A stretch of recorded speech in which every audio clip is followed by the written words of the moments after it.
શાંતિથી ચાલે. જન્માષ્ટમી એ ભારતીય અને રસિકોનો તહેવાર છે. જન્માષ્ટમી કૃષ્ણના જન્મદિવસના દિવસે ઉજવવામાં આવે છે.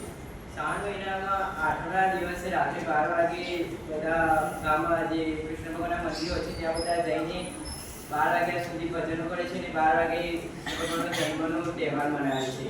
ત્યાં ખૂબ ધૂમ મચાવે છે, ભજનો કરે છે અને બીજા દાડે જ્યારે કૃષ્ણ ભગવાને માટી ફોડવાનો ઉત્સવ મનાવે છે.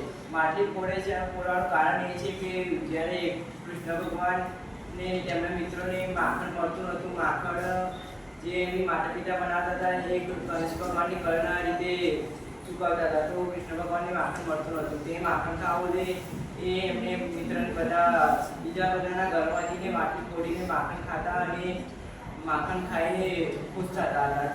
એના જ કારણે આજે માટી ફોડવાનું કારણ હોય છે.